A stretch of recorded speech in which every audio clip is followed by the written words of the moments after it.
हर कोई खुद को बुद्धिमान समझता है, लेकिन सच में बुद्धिमान कौन है? वो जो ज्यादा पढ़ा है या ज्यादा कमाता है? शायद नहीं। बुद्धिमत्ता का मतलब है जीवन को गहराई से समझना और उसी समझ के साथ जीना। बुद्धिमत्ता का मतलब है खुद को पहचानना और दूसरों को समझना। वो व्यक्ति जो हर परिस्थिति में संयम और विवेक से काम ले, वही सच्चा बुद्धिमान होता है। आज स्टोइक डायरी पर हम जानेंगे वो 12 गहरे गुण जो एक बुद्धिमान व्यक्ति को बाकी दुनिया से अलग बनाते हैं। हर गुण तुम्हें खुद में झांकने पर मजबूर करेगा और तुम्हें बेहतर इंसान बनाएगा। 1. आत्मनिरीक्षण, सेल्फ रिफ्लेक्शन। बुद्धिमानी का पहला कदम है खुद को रोज देखना, परखना और समझना। बुद्धिमान व्यक्ति हर दिन खुद से एक सवाल जरूर करता है, मैंने आज क्या सीखा? वो दूसरों की गलतियां गिनने में समय नहीं लगाता, बल्कि खुद की सोच, शब्द और कर्मों का आकलन करता है। उसके लिए आत्मनिरीक्षण एक दर्पण है जिसमें वो अपने भीतर छिपे सच को रोज देखता है, बिना भागे, बिना झिझके। स्टोइक दार्शनिक मार्कस ऑरेलियस का जीवन इसका श्रेष्ठ उदाहरण है।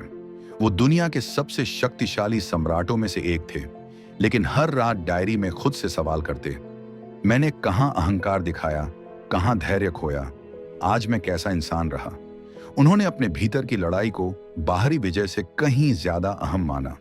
आज भी अगर कोई व्यक्ति रात को 10 मिनट अकेले बैठकर यह सोच ले, मैंने किसे दुख पहुंचाया, मैंने क्या अच्छा किया, मुझे क्या सुधारना है, तो उसका जीवन बदल सकता है। दूसरा उदाहरण है एक साधारण शिक्षक का, जो हर क्लास के बाद खुद से पूछता है, क्या मेरे हर छात्र को आज कुछ नया समझ आया? वो सिर्फ विषय नहीं सिखाता, वो खुद को रोज बेहतर बनाता है, एक शिक्षक, एक इंसान और एक मार्गदर्शक के रूप में। यही है आत्मनिरीक्षण की शक्ति। यह हमें भीतर से साफ करता है ताकि हम बाहर को स्पष्ट देख सकें। बुद्धिमान व्यक्ति जानता है दुनिया को बदलने से पहले खुद को जानना और सुधारना जरूरी है। 2. शांत प्रतिक्रिया, काम रिस्पॉन्स। बुद्धिमान व्यक्ति गुस्से में प्रतिक्रिया नहीं देता, वो रुकता है, सोचता है और फिर बोलता है, क्योंकि उसे पता है प्रतिक्रिया नहीं बल्कि विवेकमय उत्तर ही उसकी असली ताकत है। जब सामने वाला व्यक्ति चिल्लाता है, अपशब्द कहता है या अपमान करता है, तो दुनिया कहती है जवाब दो। पर बुद्धिमान व्यक्ति उस भीड़ की भाषा नहीं बोलता, वो मौन का चुनाव करता है, ना डर से, ना कमजोरी से, बल्कि समझ से। गुस्से से परिस्थितियां नहीं बदलती, गुस्से से केवल रिश्ते टूटते हैं, सम्मान जलता है और विवेक खोता है। पर शांति रास्ता दिखाती है। स्टोइक दार्शनिक सेनेका ने कहा था, क्रोधित व्यक्ति खुद पर नियंत्रण खो देता है और जो खुद पर काबू नहीं रख सकता वो दूसरों को क्या संभालेगा। एक उदाहरण लो। एक बार एक नौजवान ने बुद्ध को भरी सभा में अपशब्द कहे, उन्हें नीचा दिखाने की कोशिश की, लेकिन बुद्ध मुस्कुराए, चुप रहे। शिष्य चकित रह गए। बुद्ध ने कहा, अगर कोई तुम्हें उपहार दे और तुम उसे स्वीकार न करो तो वह किसके पास रह जाता है? शिष्य बोले, देने वाले के पास। बुद्ध बोले, तो उसका क्रोध भी उसी के पास रह गया, मैंने उसे स्वीकार नहीं किया। यही है बुद्धिमत्ता की परिभाषा। हर शब्द का जवाब देना जरूरी नहीं होता, कई बार मौन सबसे बड़ा उत्तर होता है। जहां दुनिया आग लगाने को तैयार है, बुद्धिमान व्यक्ति शांति से बुझा देता है, क्योंकि उसकी खामोशी उसका सम्मान होती है। 3. सीखने की भूख, हंगर टू लर्न। बुद्धिमान व्यक्ति ये कभी नहीं मानता कि उसे सब आता है, बल्कि वो हर रोज खुद से कहता है, मुझे और सीखना है, मुझे और समझना है। उसके लिए ज्ञान कोई मंजिल नहीं, बल्कि एक सतत यात्रा है, जहां हर व्यक्ति, हर घटना, हर गलती एक शिक्षक बन जाती है। वो बच्चों से विनम्रता सीखता है, बुजुर्गों से धैर्य और कभी कभी मूर्खों से भी ये सीखता है कि क्या नहीं करना चाहिए। एक बार स्टोइक दार्शनिक एपिक्टेटस से किसी ने पूछा, आपको इतनी समझ कहां से मिली? उन्होंने जवाब दिया, मैंने हर उस इंसान से कुछ सीखा जो मुझसे बेहतर या मुझसे अलग था। एक उदाहरण समझिए, थॉमस एडिसन, जिनके नाम पर 1000 से ज्यादा आविष्कार दर्ज हैं, उन्होंने बचपन में स्कूल छोड़ दिया था। लोगों ने कहा, इससे कुछ नहीं होगा, लेकिन उसकी मां ने कहा, तू खुद से सीख सकता है, और एडिसन ने अपनी जिज्ञासा को कभी मरने नहीं दिया। हर असफल प्रयोग से वो एक सबक निकालते, हर गलती को एक नई शुरुआत मानते। बुद्धिमान व्यक्ति अपनी अज्ञानता को स्वीकार करता है, और यही उसे दुनिया के सबसे ज्ञानी लोगों से भी बड़ा बना देता है, क्योंकि असली शिक्षा डिग्रियों में नहीं बल्कि उस भावना में है, मैं अभी भी एक छात्र हूं जो सीखना नहीं छोड़ता। वो कभी हारता नहीं। 4, अहंकार पर नियंत्रण, मास्टरी ओवर ईगो। सच्चा बुद्धिमान कभी खुद को सबसे ऊपर नहीं समझता। उसकी पहचान उसकी विनम्रता से होती है, न कि घमंड से। वो जानता है जो वास्तव में ज्ञानी होता है वो दिखावे से दूर रहता है। बुद्धिमत्ता तब नहीं आती जब कोई कहे मुझे सब आता है, बल्कि तब आती है जब कोई दिल से माने मैं अभी भी सीख रहा हूं। अहंकार इंसान को अंधा बना देता है। वो दूसरों की अच्छाइयां नहीं देखता, केवल खुद को ऊंचा और बाकी को नीचा समझता है। लेकिन बुद्धिमान व्यक्ति अपनी कमियों को भी देखता है और उन्हीं पर काम करता है।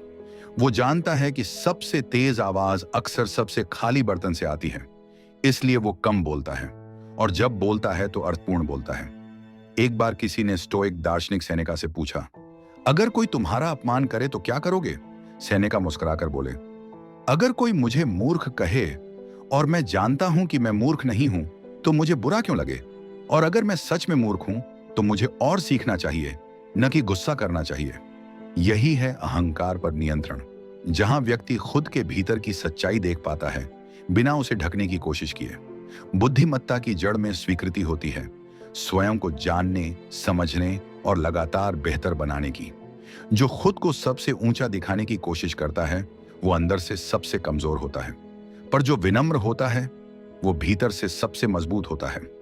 5, दूसरों को समझना, एम्पैथी। बुद्धिमान व्यक्ति सिर्फ खुद को नहीं, दूसरों को भी गहराई से समझता है। उसके पास केवल जानकारी नहीं बल्कि समझदारी होती है।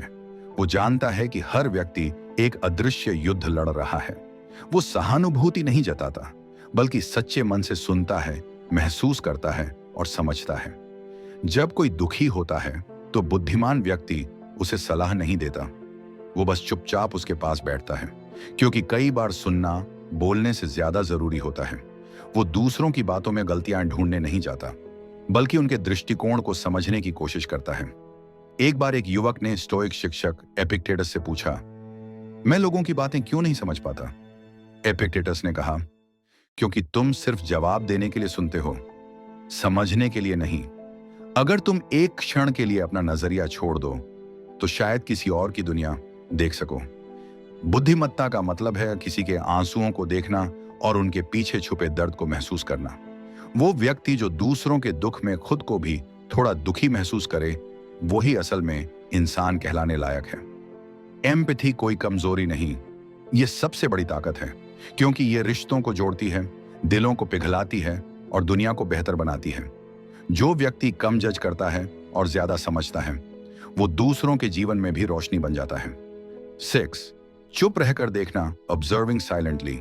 सच्चा बुद्धिमान व्यक्ति हर जगह अपनी मौजूदगी दर्ज नहीं कराता, लेकिन उसकी मौजूदगी हर जगह महसूस होती है। वो भीड़ में होता है लेकिन भीड़ का हिस्सा नहीं बनता। वो सबसे कम बोलता है पर सबसे ज्यादा देखता और समझता है। वो जानता है बोलना आसान है, पर देखना और समझना कला है। उसके लिए शब्दों की कीमत है, वो उन्हें जरूरत से ज्यादा खर्च नहीं करता। स्टोइक फिलोसोफर जेनो कहा करते थे, भगवान ने हमें 2 कान और 1 मुंह दिया है ताकि हम दुगुना सुने और आधा बोलें। बुद्धिमान व्यक्ति इसी सूत्र को जीता है। वो बातचीत में हावी होने की कोशिश नहीं करता, बल्कि हर शब्द को ध्यान और गहराई से सुनता है। एक उदाहरण देखिए, किसी मीटिंग में 10 लोग अपनी बात रख रहे थे। हर कोई बोल रहा था, लेकिन एक व्यक्ति चुप था। लोग उसे नजरअंदाज करने लगे, मानो वो कुछ नहीं जानता। पर अंत में जब सभी बोल चुके तो उस व्यक्ति ने 2 मिनट में ऐसी बात कही जो पूरी मीटिंग का सार बन गई, क्योंकि उसने सबसे सुना, सबको समझा और फिर सोचा। उसके शब्द कम थे लेकिन वजनदार थे। बुद्धिमान व्यक्ति जानता है कि हर किसी की बात काटने से आप समझदार नहीं लगते, बल्कि आप सिर्फ अधीर और अहंकारी लगते हैं। वो अक्सर खामोश रहता है क्योंकि उसकी चुप्पी में भी समझ होती है। वो लोगों की आंखें, हाव भाव और चुप्पी पढ़ता है, क्योंकि अक्सर असली बातें शब्दों में नहीं, चुप्पियों में छुपी होती हैं। यही है चुप रहकर देखना, जहां ज्ञान सिर्फ किताबों से नहीं बल्कि ध्यान से देखने और महसूस करने से आता है। 7, गलतियों से सीखना, लर्निंग फ्रॉम मिस्टेक्स। बुद्धिमत्ता का एक सबसे सच्चा पैमाना है, व्यक्ति अपनी गलतियों से कैसे सीखता है। बुद्धिमान व्यक्ति कभी ये नहीं कहता मुझसे गलती नहीं होगी, वो कहता है गलती होगी लेकिन मैं उससे सीखूंगा। वो जानता है कि गलती कोई हार नहीं, एक शिक्षक है। एक ऐसा शिक्षक जो कभी मीठा नहीं बोलता, लेकिन जो सिखाता है वो जिंदगी बदल देता है। एक बार स्टोइक दार्शनिक क्लीनथीस एक वाद विवाद में हार गए। लोग उनका मजाक उड़ाने लगे, लेकिन उन्होंने गुस्से में प्रतिक्रिया नहीं दी। वो चुपचाप लौटे और बोले, शायद मैं अपनी बात सही तरीके से नहीं रख पाया, मुझे बेहतर बोलना सीखना चाहिए। वो गलती को अपमान नहीं, सीखने का मौका मानते हैं। बुद्धिमान व्यक्ति अपनी गलती की जिम्मेदारी लेता है। वो बहाने नहीं बनाता, वो दूसरों पर दोष नहीं डालता। वो कहता है, हाँ मुझसे गलती हुई और अब मैं उसे सुधारूंगा। एक बार एक युवक ने एक बिजनेस में भारी नुकसान कर दिया। उसके पार्टनर ने उसे निकालने का फैसला लिया, लेकिन उस युवक ने सिर झुकाकर कहा, मुझे एक और मौका दो, मैं वही गलती दोबारा नहीं करूंगा। वो रुका नहीं, उसने अपनी गलती को सीढ़ी बनाया और आगे चलकर उसने वही बिजनेस दोगुना कर दिया। यही है बुद्धिमानी, जो गिरने से नहीं डरती, बल्कि गिरकर उठने की ताकत रखती है। गलती करना कमजोरी नहीं है, उसे छुपाना और दोहराना कमजोरी है। बुद्धिमान व्यक्ति अपनी हर विफलता से कुछ नया सीखता है, कुछ पुराना छोड़ता है और खुद को पहले से बेहतर बनाता है। 8वां मौन की कला, आर्ट ऑफ साइलेंस। जहां लोग बोलने के लिए बेचैन हैं, वहां बुद्धिमान व्यक्ति मौन को चुनता है। वो जानता है कि हर राय जरूरी नहीं होती, हर सवाल का जवाब देना आवश्यक नहीं होता। मौन सिर्फ चुप रहने का नाम नहीं है, ये एक साधना है, एक आत्म अनुशासन, जिसमें शब्दों का इस्तेमाल तभी किया जाता है जब वो वास्तव में जरूरी हों। बुद्धिमान व्यक्ति समझता है कि बातों से ज्यादा बातें मौन में छिपी होती हैं। कभी कभी सामने वाले की चुप्पी एक पूरी किताब से ज्यादा कुछ कह जाती है, और कभी कोई बहुत बोलता है लेकिन कुछ नहीं कहता। उसे पता है बोलने से ज्यादा जरूरी है समझना, और समझने के लिए शांति चाहिए, अंदर भी और बाहर भी। एक उदाहरण देखिए। एक बार एक छात्र ने अपने गुरु से पूछा, गुरुदेव, जब कोई बिना वजह मेरे खिलाफ बोलता है तो क्या मुझे जवाब नहीं देना चाहिए? गुरु मुस्कुराए और बोले, मान लो कोई तुम्हें एक तोहफा देना चाहता है और तुम उसे लेने से मना कर दो, तो वो तोहफा किसका रहा? छात्र बोला, देन वाले का। गुरु बोले, ठीक वैसे ही अगर कोई तुम्हें अपमान या गुस्सा देना चाहता है और तुम उसे स्वीकार नहीं करते, तो वह उसी का रह जाता है। मौन वही है जब आप चुनते हैं कि आप किस चीज को अपने भीतर प्रवेश देने देंगे। बुद्धिमान व्यक्ति यह जानता है कि बहस, प्रतिक्रिया और शोर कभी कभी ऊर्जा की बर्बादी होते हैं। वो मौन से जवाब देता है, क्योंकि उसके लिए हर लड़ाई लड़नी जरूरी नहीं होती। जब आप मौन होते हैं तो आप सिर्फ दूसरों की नहीं, खुद की आवाज भी सुन सकते हैं, और यही वो जगह है जहां सच्ची बुद्धिमत्ता पैदा होती है। 9, आंतरिक स्थिरता, इनर स्टेबिलिटी। बुद्धिमान व्यक्ति की सबसे बड़ी ताकत होती है उसकी आंतरिक स्थिरता। वो बाहर के हालातों से डगमगाता नहीं, क्योंकि उसने अपने अंदर एक ऐसा केंद्र बना लिया है जो हमेशा संतुलित रहता है।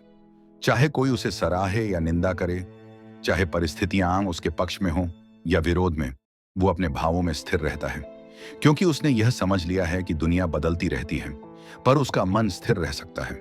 स्टोइक दर्शन में इसे कहा गया है, तुम परिस्थिति को कंट्रोल नहीं कर सकते, लेकिन अपनी प्रतिक्रिया को कंट्रोल कर सकते हो। बुद्धिमान व्यक्ति भीतर से जीता है, बाहर से नहीं। वो जानता है कि अगर अंदर की दुनिया शांत है तो बाहर की दुनिया उसे नहीं डिगा सकती। एक बार की बात है, एक साधु ध्यान में बैठे थे। एक आदमी आया और उन्हें गालियां देने लगा, लेकिन साधु शांत बैठे रहे। कुछ देर बाद आदमी चिढ़ गया और बोला, मैं तुम्हें इतना कुछ सुना रहा हूं और तुम कुछ जवाब नहीं दे रहे? साधु बोले, अगर तुम मुझे कोई चीज देना चाहो और मैं उसे न लूं, तो वो चीज तुम्हारी रही ना? आदमी झेंप गया और चला गया। यही है आंतरिक स्थिरता, जब आप किसी और की आग में जलने से इनकार कर देते हैं। बुद्धिमान व्यक्ति जानता है बाहर की घटनाएं सिर्फ घटनाएं हैं, उनका असर तभी होता है जब हम उन्हें अपने भीतर घुसने देते हैं। इसीलिए वो हर दिन अपने मन को प्रशिक्षित करता है, ध्यान से, सोच से और आत्मनियंत्रण से। उसके लिए सबसे बड़ा साम्राज्य कोई राज सिंहासन नहीं, बल्कि उसकी भीतर की शांति होती है। वो वही राजा है जो खुद के मन का मालिक बन चुका है। 10, दृष्टिकोण की स्पष्टता, क्लैरिटी ऑफ पर्सपेक्टिव। दुनिया वही देखती है जो सतह पर होता है, लेकिन बुद्धिमान व्यक्ति सतह के नीचे भी झांकता है। वो चीजों को केवल जैसा वो दिखती हैं वैसा नहीं मानता, बल्कि वो पूछता है, ये ऐसा क्यों है? उसके पास एक दुर्लभ दृष्टि होती है जिसमें भावनाओं से ज्यादा विवेक होता है। जहां लोग भावुक होकर प्रतिक्रिया देते हैं, वो सोचकर प्रतिक्रिया करता है, और कई बार तो प्रतिक्रिया भी नहीं करता, बस समझता है। बुद्धिमान व्यक्ति के लिए सच सबसे बड़ी प्राथमिकता है, चाहे वो उसके खिलाफ ही क्यों ना हो। एक बार एक महापुरुष पर सार्वजनिक रूप से आरोप लगाए गए। लोगों को लगा अब वो गुस्से में प्रतिक्रिया देंगे, लेकिन उन्होंने सिर्फ इतना कहा, यदि यह सच है तो मैं इसे सुधारूंगा, यदि यह झूठ है तो समय ही इसका जवाब देगा। उनकी दृष्टि स्पष्ट थी। उन्हें खुद को सही साबित करने की जल्दबाजी नहीं थी, क्योंकि वो जानते थे सच को समय चाहिए, शोर नहीं। बुद्धिमान व्यक्ति सवाल पूछता है, क्या यह वास्तव में गलत है या सिर्फ मेरी धारणा? क्या यह मेरी प्रतिक्रिया है या मेरे अहंकार की? वो खुद को बार बार देखता है, क्योंकि दृष्टिकोण की स्पष्टता भीतर से आती है, बाहर से नहीं। वो जानता है छोटा दिखने से डरना मूर्खता है, अगर वो रास्ता सच तक ले जाए। इसलिए वो झूठी शान नहीं पालता, बल्कि सच्चाई को चुनता है, चाहे वो कठिन ही क्यों ना हो। बुद्धिमान व्यक्ति के पास दृष्टि होती है, सिर्फ देखने की नहीं, समझने की, और यही उसे बाकी दुनिया से अलग बनाती है। 11. धैर्य और समय का सम्मान, patience and respect for time. धैर्य और समय का सम्मान बुद्धिमान व्यक्ति की सबसे बड़ी खासियत होती है। वो जानता है कि जिंदगी में हर चीज का एक सही समय होता है। जल्दबाजी में लिए गए फैसले अक्सर उलझनों का कारण बनते हैं, इसीलिए वह समय को अपने सबसे अच्छे दोस्त की तरह समझता है। कभी कभी हम चाहते हैं कि चीजें तुरंत हों, काम जल्दी खत्म हो, सफलता तुरंत मिले, रिश्ते फटाफट बन जाएं। लेकिन जीवन का नियम यही है, जो चीजें धीरे धीरे बनती हैं वे ज्यादा टिकाऊ होती हैं। एक किसान को देखिए, वो फसल बोता है, पर उसे काटने का सही समय तब आता है जब फसल पूरी तरह तैयार हो जाए। अगर उसने जल्दी ही फसल काट ली तो न तो दाना सही होगा, न गुणवत्ता। किसान धैर्य रखता है, मौसम और प्रकृति का सम्मान करता है। ठीक वैसे ही बुद्धिमान व्यक्ति भी अपने फैसलों में धैर्य रखता है। एक उदाहरण देखिए। एक नौजवान ने अपने गुरु से पूछा, गुरुदेव, मैं कब सफलता पाऊंगा? मैं हर दिन मेहनत करता हूं लेकिन परिणाम नहीं दिखते। गुरु ने मुस्कुराते हुए कहा, जब तुम पौधे को देखो तो क्या तुम रोज उसकी जड़ें खोदते हो? तुम बस पानी देते हो, धूप और हवा देते हो और समय का इंतजार करते हो। ठीक उसी तरह तुम्हारी मेहनत भी फलती फूलती रहेगी जब सही समय आएगा। धैर्य और समय की महत्ता को समझना, यह समझना कि सब कुछ अपने वक्त पर होता है, यही बुद्धिमत्ता है। जब हम धैर्य रखते हैं तो हम घबराते नहीं, जल्दी में निर्णय नहीं लेते। हम अपने प्रयासों पर भरोसा करते हैं और समय पर परिणाम देने की छूट देते हैं। बुद्धिमान व्यक्ति जानता है कि जल्दी सफलता का मोह बड़ी असफलताओं का कारण बन सकता है, लेकिन समय के साथ सही दिशा में चलना और भी अधिक महत्वपूर्ण होता है। इसलिए वो जल्दीबाजी से बचता है और हर काम में समय का सम्मान करता है। वो जानता है जो चीजें धीरे धीरे बनती हैं वो ज्यादा गहरी जड़ें जमाती हैं और ज्यादा दिनों तक टिकती हैं। 12. आत्मज्ञान की यात्रा, जर्नी ऑफ सेल्फ अवेयरनेस। बुद्धिमत्ता का सबसे गहरा और महत्वपूर्ण गुण है आत्मज्ञान की यात्रा पर चलना। खुद को जानना, खुद से मिलना और अपनी कमजोरियों और ताकतों को समझना, यही असली विजय है। हर दिन जब हम खुद से सवाल करते हैं, मैं कौन हूं, नी कंपोनेंट प्लेसमेंट, मुझे क्या सुधारना है, तो हम आत्मज्ञान की ओर एक कदम बढ़ाते हैं। यह यात्रा कभी आसान नहीं होती, क्योंकि खुद को जानना मतलब है अपने अंदर छिपे सच को देखना, चाहे वो सुंदर हो या कड़वा। यह मतलब है अपने अहंकार को तोड़ना, अपनी सीमाओं को स्वीकारना और लगातार खुद को सुधारना। एक उदाहरण देखिए। एक युवा कलाकार अपनी गलतियों से परेशान था। वो बार बार सोचता कि वो दूसरों से कम है। फिर उसने एक दार्शनिक से पूछा, गुरुजी, मैं क्यों खुद से लड़ता हूं? गुरु ने कहा, जब तुम खुद को जानना शुरू करोगे तो तुम देखोगे कि वह लड़ाई बाहर की नहीं, तुम्हारे अंदर की है। तुम्हें खुद के साथ दोस्त बनना होगा, दुश्मन नहीं। जब तक तुम अपने मन के अंधेरों को पहचानोगे नहीं, तुम उजाले की ओर नहीं बढ़ सकते। आत्मज्ञान की यात्रा का मतलब है रोज एक नया सीखना, रोज खुद को बेहतर बनाना। यह कोई मंजिल नहीं, बल्कि एक निरंतर प्रक्रिया है, और बुद्धिमान व्यक्ति हर दिन इस यात्रा पर चलता रहता है। वो जानता है दुनिया जीतने से पहले खुद को जीतना जरूरी है। अपने भय, भ्रम और असुरक्षाओं को समझना और पार करना ही सबसे बड़ी ताकत है। जब हम खुद को समझने लगते हैं तो हम दूसरों को भी बेहतर समझ पाते हैं। हम अपने निर्णयों में संतुलन लाते हैं और अपने जीवन को गहराई से जीते हैं। इसीलिए आत्मज्ञान की यात्रा न सिर्फ व्यक्तिगत विकास है, बल्कि एक जीवन दर्शन है। बुद्धिमान व्यक्ति के लिए यह यात्रा कभी खत्म नहीं होती। हर दिन, हर पल एक नया मौका होता है खुद को जानने का, खुद को सुधारने का और खुद को जीतने का। तो ये थे 12 गुण जो एक सच्चे बुद्धिमान व्यक्ति की पहचान बनाते हैं।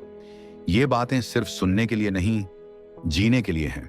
हर गुण तुम्हें अपने अंदर झांकने और बेहतर बनने की दिशा में एक कदम बढ़ाने में मदद करेगा। क्योंकि बुद्धिमत्ता एक अवस्था नहीं, एक अभ्यास है। अगर ये वीडियो आपको पसंद आया हो तो इसे उन लोगों के साथ जरूर साझा करें जो गहराई में जीना चाहते हैं और खुद को रोज बेहतर बनाना चाहते हैं। यह है स्टोइक डायरी, जहां हर दिन आत्मा जागती है। क्या आपने कभी सोचा है कि कुछ लोग इतने प्रभावशाली, इतने स्पष्टवादी और इतने समझदार क्यों लगते हैं? क्या उनके सोचने की शैली, आदतें और व्यवहार दूसरों से अलग होते हैं? क्या बुद्धिमान लोग किसी भी परिस्थिति में शांत और स्थिर बने रहना कैसे सीख जाते हैं? क्या वे सामान्य लोगों से अलग किसी खास मानसिकता के साथ जीते हैं? अगर आप भी खुद को बेहतर बनाना चाहते हैं तो यह समझना जरूरी है कि बुद्धिमान लोगों की खासियतें क्या होती हैं।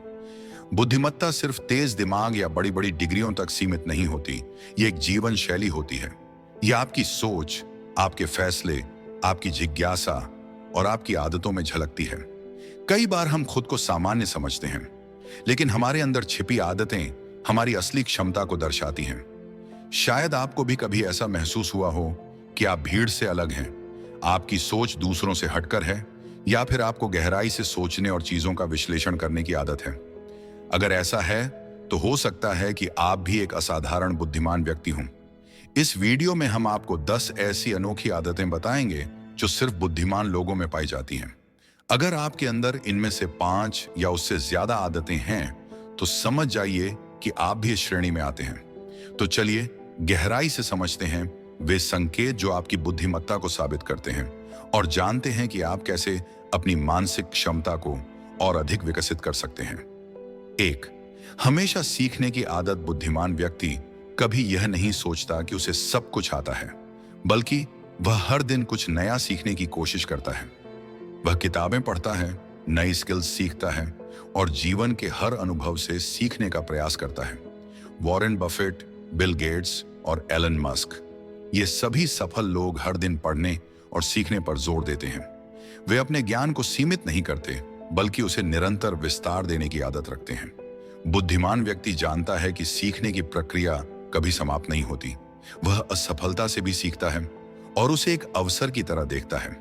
हर नई जानकारी उसे अपने दृष्टिकोण को और व्यापक बनाने में मदद करती है। अगर आपको भी नई चीजों को सीखने की भूख रहती है तो आप भी एक बुद्धिमान व्यक्ति हैं। याद रखें, जितना आप सीखते हैं उतना ही आपका मस्तिष्क विकसित होता है। 2, बोलने से पहले सोचने की आदत। बुद्धिमान व्यक्ति बिना सोचे समझे कुछ नहीं बोलता। वह अपने शब्दों का चयन सोच समझकर करता है, क्योंकि वह जानता है कि एक गलत शब्द रिश्ते बिगाड़ सकता है और सही शब्द किसी का जीवन बदल सकता है। बुद्धिमान लोग बोलने से पहले हर स्थिति का विश्लेषण करते हैं। वे समझते हैं कि शब्दों का प्रभाव गहरा होता है और उन्हें सावधानी पूर्वक इस्तेमाल करना चाहिए। वे केवल दिखावे के लिए नहीं बोलते, बल्कि जब आवश्यक हो तभी अपने विचार व्यक्त करते हैं। उनका ध्यान यह सुनिश्चित करने पर होता है कि उनके शब्द प्रेरणादायक और उद्देश्यपूर्ण हों। अगर आप भी बोलने से पहले सोचते हैं और दूसरों की भावनाओं को समझकर ही प्रतिक्रिया देते हैं, तो यह आपकी गहरी समझदारी का प्रमाण है। बुद्धिमान लोग जानते हैं कि मौन भी कई बार बहुत प्रभावशाली होता है। किसी भी वार्तालाप में सही समय पर सही शब्द बोलना ही असली बुद्धिमानी है। 3, खुले विचारों वाला स्वभाव। बुद्धिमान व्यक्ति कभी भी अपने विचारों को कठोर नहीं बनाता। वह हमेशा नई जानकारी को स्वीकार करने के लिए तैयार रहता है। वह बहस नहीं करता, बल्कि शांत मन से दोनों पक्षों को समझता है और तर्क संगत निर्णय लेता है। खुले विचारों वाले लोग कभी भी अपनी मान्यताओं को अंतिम सत्य नहीं मानते। वे हमेशा सीखने और बदलने के लिए तैयार रहते हैं। वे पूर्वाग्रहों से मुक्त होकर चीजों को निष्पक्ष रूप से देखने की कोशिश करते हैं। ऐसे लोग अपनी सोच को लगातार विकसित करते हैं और बदलाव को सहजता से स्वीकार करते हैं। अगर आप भी हर चीज को तटस्थ दृष्टि से देखते हैं और बिना भावनात्मक हुए निर्णय लेते हैं, तो आप सच में बुद्धिमान हैं। बुद्धिमत्ता का मतलब केवल ज्ञान नहीं, बल्कि ज्ञान को अपनाने और सुधारने की क्षमता भी होती है। जो व्यक्ति नई संभावनाओं को अपनाने के लिए तैयार रहता है, वही असली बुद्धिमान होता है। 4. खुद से बातें करना। क्या आप अकेले में खुद से बात करते हैं? अगर हां, तो यह कोई पागलपन नहीं, बल्कि आपकी बुद्धिमत्ता का संकेत है। महान वैज्ञानिक आइंस्टीन और निकोला टेस्ला भी खुद से बातें करते थे। जब आप खुद से बात करते हैं, तो आप अपने विचारों को स्पष्ट रूप से समझ पाते हैं। खुद से बात करने से निर्णय लेने की क्षमता मजबूत होती है। यह आपकी मानसिक स्पष्टता को बढ़ाता है और समस्याओं के समाधान में मदद करता है। बुद्धिमान लोग आत्मचिंतन को एक शक्तिशाली साधन मानते हैं। वे अपने विचारों, भावनाओं और लक्ष्यों को खुद से चर्चा करके बेहतर समझते हैं। अगर आप भी खुद से बातें करते हैं, तो यह आपकी रचनात्मकता और आत्म जागरूकता को दर्शाता है। यह आदत आपको अधिक केंद्रित और आत्मनिर्भर बनाती है। 5. अधिक जिज्ञासु होना। बुद्धिमान व्यक्ति हर चीज को गहराई से जानना चाहता है। उसे सतही जानकारी से संतोष नहीं होता। वह हमेशा सवाल पूछता है, रिसर्च करता है और चीजों की गहराई में जाकर समझने की कोशिश करता है। उनकी जिज्ञासा उन्हें हर विषय पर सीखने के लिए प्रेरित करती है। वे न केवल सवाल पूछते हैं, बल्कि उत्तर खोजने के लिए प्रयास भी करते हैं। वे नई चीजें जानने के लिए किताबें, रिसर्च पेपर और अन्य स्रोतों का सहारा लेते हैं। बुद्धिमान लोग कभी भी यह मानकर नहीं चलते कि वे सब कुछ जानते हैं। अगर आपको भी छोटी छोटी बातों में दिलचस्पी रहती है, तो आप भी एक बुद्धिमान व्यक्ति हैं। हर नई जानकारी उनके ज्ञान की गहराई को बढ़ाती है और उन्हें और अधिक समझदार बनाती है। जो लोग हमेशा नए सवाल पूछते रहते हैं, वे लगातार आगे बढ़ते रहते हैं। 6. अकेले रहना पसंद करना। क्या आप भीड़ से बचते हैं और अकेले रहना पसंद करते हैं? अगर हां, तो यह आपकी बुद्धिमत्ता का एक बड़ा संकेत है। बुद्धिमान लोग सामाजिक दबाव में नहीं जीते। वे अपने विचारों में खोए रहते हैं और आत्म मंथन करते हैं। वे अपनी एनर्जी फालतू की बातचीत में खर्च नहीं करते, बल्कि उसे खुद को सुधारने में लगाते हैं। वे अकेले समय बिताने में सहज महसूस करते हैं और इसे अपनी आत्म विकास यात्रा का हिस्सा मानते हैं। वे गहरी सोच में डूबे रहते हैं और नई चीजें सीखने में समय बिताते हैं। उनका एकांत समय उन्हें अपने विचारों को व्यवस्थित करने और नए दृष्टिकोण खोजने में मदद करता है। अगर आप भी अकेले रहना पसंद करते हैं, तो इसका मतलब है कि आप अपने आंतरिक विकास पर ध्यान केंद्रित करते हैं। बुद्धिमान व्यक्ति अकेलेपन को कमजोरी नहीं, बल्कि शक्ति मानते हैं। जो लोग अकेले में भी खुश रहते हैं, वे वास्तव में आत्मनिर्भर और मानसिक रूप से मजबूत होते हैं। 7. अपने पैशन को जानना। सफलता उन्हीं को मिलती है जो अपने असली पैशन को पहचानते हैं। बुद्धिमान व्यक्ति सिर्फ पैसे के पीछे नहीं भागता, बल्कि वह वही करता है जिसमें उसे आनंद आता है। वे अपनी रुचि को अपने करियर में बदलने की कोशिश करते हैं। वे जानते हैं कि वास्तविक संतोष तब आता है जब हम अपने पैशन के अनुसार काम करते हैं। वे खुद को बेहतर बनाने के लिए हर दिन प्रयास करते हैं। बुद्धिमान लोग अस्थायी सुखों से ज्यादा दीर्घकालिक लक्ष्यों पर ध्यान केंद्रित करते हैं। अगर आप भी अपने असली पैशन को पहचानते हैं और उस पर काम कर रहे हैं, तो आप निश्चित रूप से एक बुद्धिमान व्यक्ति हैं। आपका पैशन ही आपको एक अलग पहचान दिला सकता है। जो लोग अपने पैशन को पहचान लेते हैं, वे जीवन में महानता प्राप्त करते हैं। अपनी रुचि को पहचानना और उस पर काम करना ही असली बुद्धिमानी है। 8. निष्पक्ष न्याय करने की क्षमता। बुद्धिमान व्यक्ति कभी भी अधूरी जानकारी के आधार पर निर्णय नहीं लेता। वह हमेशा दोनों पक्षों की बात सुनता है और तटस्थ निर्णय लेने की कोशिश करता है। वह न्यायप्रिय होता है और लोगों के साथ निष्पक्ष व्यवहार करता है। उनका दृष्टिकोण तटस्थ और वस्तुनिष्ठ होता है, जिससे वे सही और गलत में फर्क कर पाते हैं। वे कभी भी भावनाओं के आधार पर निर्णय नहीं लेते, बल्कि तर्क और तथ्य पर भरोसा करते हैं।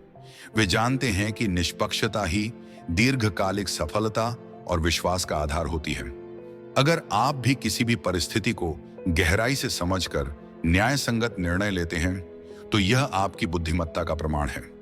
ऐसे लोग किसी के पक्ष या विरोध में बिना पूर्व धारणा के निष्कर्ष निकालते हैं। वे यह सुनिश्चित करते हैं कि उनका निर्णय केवल सच्चाई और नैतिकता पर आधारित हो। निष्पक्ष न्याय करने वाले व्यक्ति समाज में आदर और सम्मान प्राप्त करते हैं। 9. धैर्य और संवेदनशीलता। बुद्धिमान व्यक्ति जल्दी गुस्सा नहीं करता। वह शांत रहता है और हर परिस्थिति को धैर्यपूर्वक संभालता है। साथ ही वह दूसरों की भावनाओं को भी समझता है और उनकी मदद करने के लिए हमेशा तैयार रहता है। धैर्यवान लोग छोटी छोटी बातों पर प्रतिक्रिया देने के बजाय समाधान पर ध्यान केंद्रित करते हैं। क्या आपने कभी सोचा है कि कोई बिना कुछ कहे आपकी सोच को बदल सकता है? क्या ऐसा हुआ है कि आपने किसी चीज के लिए हाँ कह दिया, लेकिन बाद में समझ ही नहीं आया कि ऐसा क्यों किया? अगर हाँ, तो आप पहले ही डार्क साइकोलॉजी का शिकार हो चुके हैं। डार्क साइकोलॉजी एक ऐसा मानसिक खेल जिसमें लोग आपकी भावनाओं, फैसलों और सोच को अपने हिसाब से मोड़ सकते हैं और आपको इसका पता भी नहीं चलता। यह सिर्फ मूवीज में नहीं होता, बल्कि आपकी असली जिंदगी में भी, ऑफिस में, रिश्तों में, सोशल मीडिया पर, हर जगह। आज हम बात करेंगे एमी ब्राउन की किताब dark psychology secrets and manipulation के बारे में। इसमें उन छिपे हुए मानसिक ट्रिक्स और स्ट्रेटजीज का खुलासा किया गया है जिन्हें लोग आपको मैनिपुलेट करने के लिए इस्तेमाल करते हैं। लेकिन सबसे जरूरी बात, कैसे बचें? तो वीडियो को अंत तक जरूर देखें, क्योंकि हम न सिर्फ इस खेल को समझेंगे बल्कि इसे हराने के तरीके भी सीखेंगे। पॉइंट 1, डार्क साइकोलॉजी क्या है? डार्क साइकोलॉजी वह कला है जिससे लोग आपकी भावनाओं और फैसलों को बिना बताए कंट्रोल कर सकते हैं।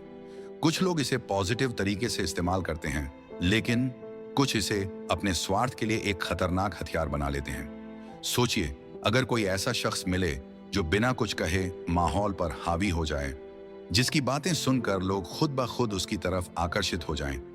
ऐसे लोग कोई जादू नहीं कर रहे होते, बल्कि वे डार्क साइकोलॉजी की स्ट्रेटजीज का इस्तेमाल कर रहे होते हैं। इसका सबसे बड़ा खतरा यह है कि आपको पता ही नहीं चलता कि आप मैनिपुलेट हो रहे हैं। आपको लगता है कि आपके फैसले आपके खुद के हैं, लेकिन असल में वे किसी और के द्वारा नियंत्रित किए जा रहे हैं। डार्क साइकोलॉजी के पीछे मनोविज्ञान, न्यूरोसाइंस और व्यवहारिक पैटर्न का गहरा अध्ययन होता है। कई सेल्समैन, नेता, बॉस और रिश्तों में हावी रहने वाले लोग इसे बखूबी इस्तेमाल करते हैं। वे आपकी जरूरतों, डर और इच्छाओं को समझकर आपकी सोच को मोड़ सकते हैं। कभी कभी यह बेहद सूक्ष्म रूप से होता है, जिससे बचना और भी मुश्किल हो जाता है। इस तकनीक का इस्तेमाल करके लोग दूसरों से पैसा, ध्यान, समय और यहां तक कि उनका आत्मसम्मान भी छीन सकते हैं। डार्क साइकोलॉजी का मकसद मन और भावनाओं पर नियंत्रण पाना होता है, ताकि सामने वाला व्यक्ति बिना सवाल किए उनके अनुसार चले। एक साधारण उदाहरण, जब कोई आपको अपनी किसी प्रोडक्ट की जरूरत महसूस करवा दे जो असल में आपको चाहिए ही नहीं थी, या जब कोई आपको यह सोचने पर मजबूर कर दे कि आप किसी चीज के बिना अधूरे हैं। यह सब मानसिक चालें हैं जो हमारे दिमाग के अवचेतन स्तर पर काम करती हैं। इसलिए जरूरी है कि हम इन पैटर्न्स को समझें और इनके शिकार होने से खुद को बचाएं। अब सवाल उठता है, डार्क साइकोलॉजी को लोग किन हथियारों से इस्तेमाल करते हैं? आइए अगला अध्याय देखते हैं। पॉइंट 2, मैनिपुलेशन के खतरनाक हथियार। डार्क साइकोलॉजी में कई तरीके होते हैं जिनसे लोग दूसरों को मैनिपुलेट कर सकते हैं। ये तरीके इतने प्रभावी होते हैं कि कई बार व्यक्ति को खुद भी नहीं पता चलता कि वह इनके प्रभाव में है। Emotional mirroring. इमोशनल मिररिंग, जब कोई व्यक्ति आपके हाव भाव, बोलने का अंदाज और आपकी भावनाओं को कॉपी करता है, तो आपका अवचेतन मन उसे अपने जैसा मानने लगता है। यहीं से मैनिपुलेशन की शुरुआत होती है। मिररिंग एक प्राकृतिक व्यवहार है, लेकिन जब इसे जानबूझकर इस्तेमाल किया जाता है, तो यह सामने वाले के दिमाग में भरोसे का भ्रम पैदा करता है। आपको लगता है कि सामने वाला आपको समझता है, लेकिन असल में वह आपकी भावनाओं से खेल रहा होता है। 2, डर का खेल। Fear based control. इंसान का दिमाग डर से सबसे ज्यादा प्रभावित होता है। मैनिपुलेटर इस डर को भड़काकर आपको अपने हिसाब से चलाने की कोशिश करते हैं। अगर तुमने मेरी बात नहीं मानी तो तुम्हें नुकसान होगा। यही डर आपको उनके कंट्रोल में ले आता है। डर का इस्तेमाल राजनीति, मीडिया, बिजनेस और रिश्तों में खूब किया जाता है। कई कंपनियां अपने विज्ञापनों में यह संदेश देती हैं कि अगर आपने यह प्रोडक्ट नहीं खरीदा तो आपकी जिंदगी अधूरी रह जाएगी। रिश्तों में यह डर कुछ इस तरह काम करता है, अगर तुम मुझसे अलग हो गए तो तुम्हें कोई और पसंद नहीं करेगा। तीसरी, गैस लाइटिंग। अगर कोई आपको बार बार यह महसूस कराए कि तुम्हारी सोच गलत है, तुम्हें सब गलत लग रहा है, तो धीरे धीरे आप खुद पर ही शक करने लगते हैं। यही गैस लाइटिंग है, एक मानसिक जाल जिससे बचना बेहद जरूरी है। गैस लाइटिंग का मकसद आपको अपने फैसलों और यादों पर शक करना सिखाना है ताकि आप पूरी तरह से मैनिपुलेटर पर निर्भर हो जाएं। 4. Guilt tripping. Guilt tripping. अगर तुम मेरी मदद नहीं करोगे तो मैं बहुत परेशान हो जाऊंगा। अगर तुमने मेरी बात नहीं मानी तो इसका मतलब तुम्हें मेरी परवाह नहीं। ऐसी बातें सुनकर आपको अपराध बोध, गिल्ट महसूस होता है और आप उनके हिसाब से चलने लगते हैं। मैनिपुलेटिव लोग इस हथियार का इस्तेमाल करके आपको अपने अनुसार काम करवाते हैं, भले ही वह आपके हित में न हो। इसके अलावा साइलेंट ट्रीटमेंट, नकली प्रशंसा और माइंड गेम्स भी डार्क साइकोलॉजी के बड़े हथियार हैं। इनसे बचना जरूरी है। पॉइंट 3, कैसे बचें? अब सबसे अहम सवाल, इन चालों से खुद को बचाएं कैसे? सचेत रहें। अगर कोई आपके इमोशंस या डर के साथ खेल रहा है तो अलर्ट हो जाएं। अपने फैसलों को खुद समझें, किसी दबाव में आकर कोई निर्णय न लें। अपनी मानसिक शक्ति बढ़ाएं, मेडिटेशन करें, आत्मविश्वास बढ़ाएं और अपनी भावनाओं पर नियंत्रण रखें। ना कहना सीखें, हर किसी को खुश करने की जरूरत नहीं। अगर कुछ गलत लग रहा है तो मना करें। अपने आत्मसम्मान को बनाए रखें। मैनिपुलेशन तब सफल होता है जब आप खुद को कमजोर समझते हैं। लोगों की भाषा से ज्यादा उनके इरादों को समझें। अगर कोई बार बार आपको गिल्ट ट्रिप कर रहा है तो सतर्क हो जाएं।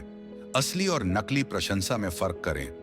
कुछ लोग तारीफ करके आपको प्रभावित करना चाहते हैं, लेकिन उनके इरादे स्वार्थी हो सकते हैं। अपनी यादों और अनुभवों पर भरोसा रखें। अगर कोई बार बार आपको यह कहे कि ऐसा कभी हुआ ही नहीं, तो सोचिए, कहीं आपको गैस लाइटिंग का शिकार तो नहीं बनाया जा रहा। स्वतंत्र सोच विकसित करें। बिना जांच पड़ताल के किसी की बातों को सच न माने। ज्यादा आत्मनिर्भर बने। जब आप किसी पर बहुत ज्यादा निर्भर होते हैं तो मैनिपुलेशन का शिकार होने की संभावना बढ़ जाती है। डार्क साइकोलॉजी एक छिपा हुआ खेल है जिसमें केवल वे लोग जीतते हैं जो इस खेल को पहचानना और इससे बचना सीख जाते हैं। तो खुद को मानसिक रूप से मजबूत बनाइए और किसी को भी अपनी सोच पर हावी मत होने दीजिए।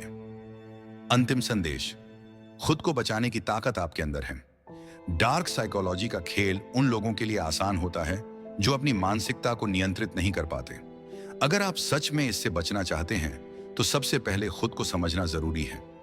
जब तक आप अपने डर, असुरक्षाएं और कमजोरियों को नहीं पहचानेंगे, तब तक कोई ना कोई आपको आसानी से मैनिपुलेट कर सकता है। डार्क साइकोलॉजी के हमले आपके आत्मसम्मान पर होते हैं। यह आपके विचारों, भावनाओं और निर्णय लेने की क्षमता को कमजोर बना सकते हैं।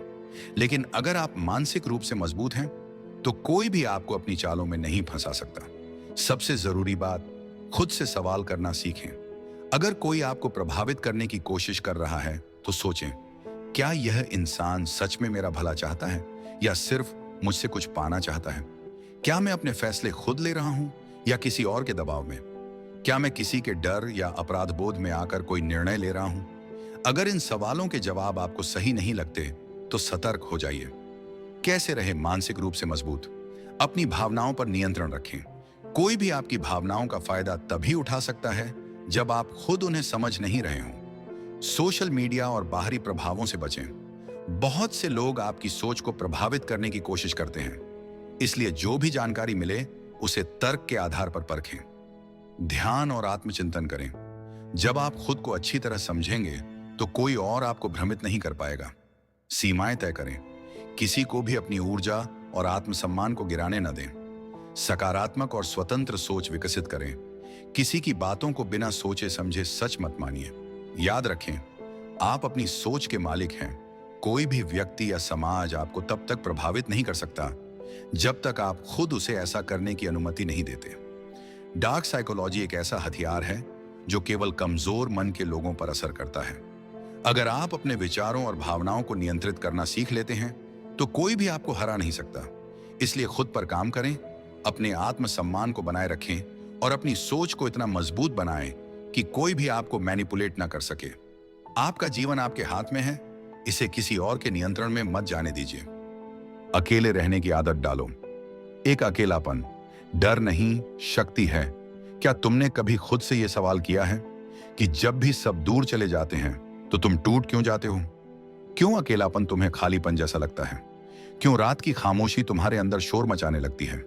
क्योंकि तुम्हें कभी सिखाया ही नहीं गया कि अकेलापन कमजोरी नहीं, सबसे बड़ी ताकत है। क्योंकि दुनिया ने तुम्हें यह यकीन दिला दिया कि अकेले रहना मतलब अधूरा होना। लेकिन सच्चाई ये है, जो इंसान अकेले चलना सीख लेता है वही सबसे मजबूत बनता है। अकेलेपन से भागना बंद करो, उससे दोस्ती करना सीखो, क्योंकि यही वो जगह है जहां तुम्हें असली तुम मिलोगे, जहां तुम्हारे अंदर की आवाज सबसे ज्यादा साफ सुनाई देती है। अकेलापन एक दरवाजा है जिसे पार करते ही तुम्हारी सोच गहराई में उतरने लगती है, जहां भीड़ का शोर नहीं होता, सिर्फ आत्मा की खामोशी होती है। जब तुम अकेले होते हो तभी तुम्हें अपनी सबसे बड़ी कमजोरियां और सबसे गहरे डर दिखाई देते हैं। लेकिन डरना नहीं, यही डर, यही कमजोरियां तुम्हें उस इंसान में बदल सकती हैं जिसे देखकर पूरा संसार चौंक जाए। अकेलापन एक परीक्षा है, जो इसे पास कर लेता है उसे कोई हरा नहीं सकता। दुनिया की सबसे बड़ी ताकतें अकेलेपन से ही निकली हैं। बुद्ध जंगलों में अकेले थे, तभी उन्होंने सत्य को जाना। न्यूटन अकेला था, तभी गुरुत्वाकर्षण की खोज हुई। जिन्हें तुम आज महान कहते हो, उन्होंने अकेलेपन को अपना हथियार बनाया। डर नहीं, तुम्हें भी यही करना है। 2, खुद से मिलने की शुरुआत। अकेले रहना सीखो। अकेले रहने का मतलब दुनिया से भागना नहीं होता। अकेले रहना मतलब है दुनिया से ऊपर उठ जाना। जब तुम खुद को लोगों की जरूरत से आजाद कर देते हो तो तुम सच में आजाद होते हो, क्योंकि जब तुम्हारी खुशी, तुम्हारी शांति, तुम्हारी पहचान दूसरों पर निर्भर नहीं रहती, तभी तुम असली आजादी महसूस करते हो। अकेलापन तुम्हें खुद से मिलाता है। जब तुम लोगों के बीच होते हो तब तुम्हें हर वक्त यह डर लगा रहता है कि लोग क्या सोचेंगे, क्या मैं सही दिख रहा हूं, क्या मैं पसंद किया जा रहा हूं। लेकिन जब तुम अकेले होते हो तो यह सब खामोश हो जाता है। तब तुम्हारी असली पहचान तुम्हारे सामने आती है। तब तुम समझते हो तुम क्या हो, तुम्हारी सोच कैसी है, तुम्हारी इच्छाएं, डर और सपने क्या हैं। अकेलापन एक आईना है, इसमें झांकने की हिम्मत चाहिए, लेकिन जो झांक लेता है वो खुद को बदलने की ताकत भी पा लेता है। अकेलेपन में जो करता है खुद से सवाल, वही पाता है जवाब। कभी कभी सवाल यही होना चाहिए, मुझे सच में चाहिए क्या? मैं भाग क्यों रहा हूं? क्या यह शोर मेरी सच्चाई से मुझे छिपा रहा है? तुम्हें यह समझना होगा कि अकेलापन कोई बीमारी नहीं है, यह एक दवा है जो तुम्हें दुनिया के झूठे नकाबों से बाहर लाती है। कभी एक दिन निकालो, फोन बंद कर दो, किसी से बात मत करो, बस खुद के साथ रहो। शुरू में बेचैनी होगी, शुरू में शोर होगा तुम्हारे अंदर से, लेकिन कुछ घंटों बाद एक अजीब सी शांति आएगी। तब तुम्हें समझ आएगा कि तुम्हारी सबसे अच्छी कंपनी तुम खुद हो।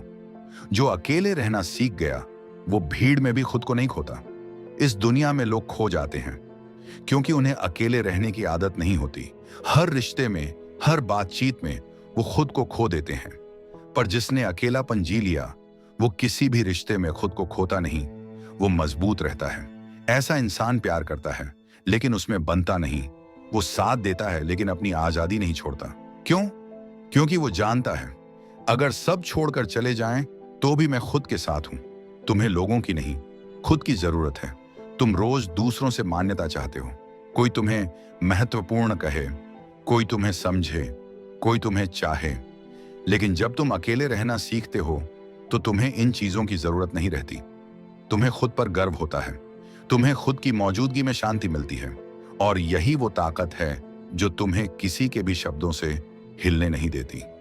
अकेलापन वो मैदान है जहां असली लड़ाई लड़ी जाती है, खुद से।